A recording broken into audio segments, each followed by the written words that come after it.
उच्चतम न्यायालय ने भूमि अधिग्रहण पर दोबारा अध्यादेश जारी करने के खिलाफ दायर याचिका पर केंद्र सरकार को नोटिस जारी किया है। किसानों के संगठन ने केंद्र द्वारा भूमि अधिग्रहण, पुनर्वास और पुनर्व्यवस्थापन अध्यादेश को दोबारा से लाए जाने के खिलाफ उच्चतम न्यायालय में याचिका दायर की थी, जिसकी सुनवाई करते हुए अदालत ने केंद्र को नोटिस जारी किया है।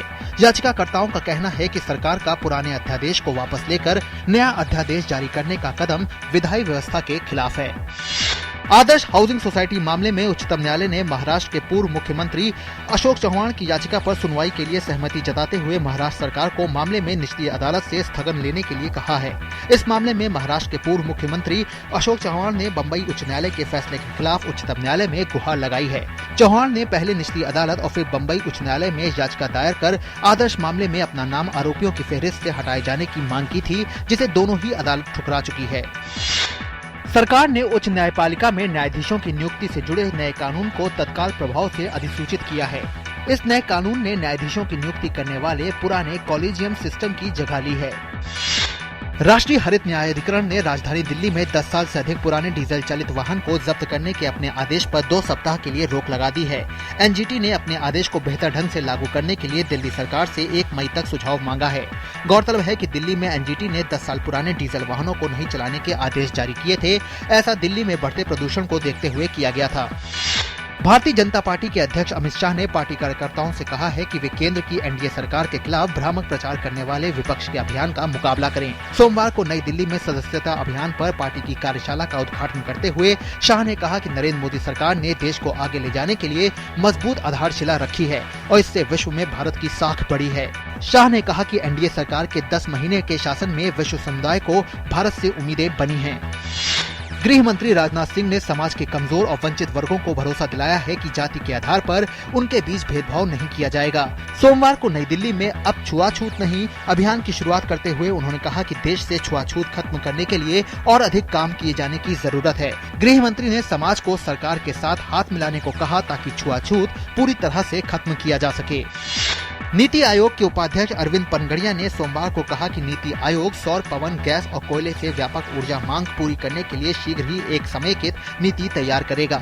उन्होंने कहा कि ऊर्जा नीति तैयार करते समय बिजली, कोयला और तेल मंत्रालयों से सलाह मशविरा किया जाएगा। उन्होंने कहा कि देश में सौर, पवन, गैस और कोयले जैसे विभिन्न स्रोतों से ऊर्जा उत्पादन बढ़ाने का लक्ष्य है ताकि देश की बढ़ती ऊर्जा आवश्यकताओं को पूरा किया जा सके। बिजली, कोयला तथा नवीन और नवीकरणीय ऊर्जा मंत्री पीयूष गोयल ने कहा है कि भारत अगले 5 वर्ष तक 1 खरब यूनिट बिजली की बचत करेगा। नई दिल्ली में एक कार्यशाला में गोयल ने कहा कि सरकार बिजली वितरण कंपनियों के सहयोग से वितरण से होने वाली हानि को रोकने की कोशिश कर रही है।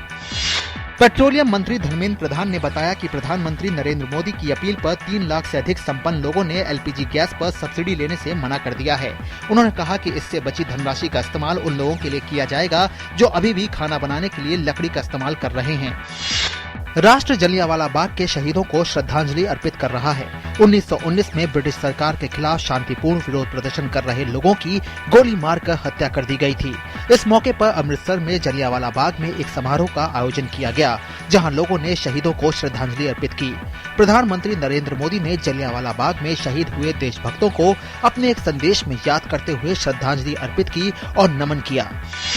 उत्तर कोरिया के विदेश मंत्री री स्यू-योंग ने सोमवार को दिल्ली में राष्ट्रपिता महात्मा गांधी की समाधि पर श्रद्धा सुमन अर्पित किए। उत्तर कोरिया के विदेश मंत्री री स्यू-योंग इन दिनों 3 दिवसीय यात्रा पर भारत आए हुए हैं। दूध और सब्जियों जैसे खाद्य वस्तुओं की कीमतों में गिरावट से मार्च महीने में उपभोक्ता मूल्य सूचकांक आधारित मुद्रास्फीति घटकर 5.17% पर आ गई है, जो इसका 3 माह का निचला स्तर है। फरवरी में खुदरा मुद्रास्फीति 5.37% थी, जबकि जनवरी में ये 5.19% थी। पिछले साल मार्च में मुद्रास्फीति 8.25% के उच्च स्तर पर थी। हफ्ते के पहले दिन बाजार में अच्छी बढ़त देखने को मिली है। सेंसेक्स 29,000 और निफ्टी 8800 के पार जाने में कामयाब हुए हैं। सेंसेक्स 165 अंकों की बढ़त के साथ 29,044 के स्तर पर बंद हुआ, वहीं निफ्टी 54 अंक की मजबूती के साथ 8,834 के स्तर पर बंद हुआ। दिग्गज शेयरों के साथ मिड कैप और स्मॉल कैप शेयरों में भी खरीदारी का रुझान रहा। दिन भर के कारोबार के दौरान consumer durables, pharma, capital goods, power और एफएमसीजी शेयरों में तेजी नजर आई, वहीं ऑटो और रियल्टी शेयरों में बिकवाली हावी रही।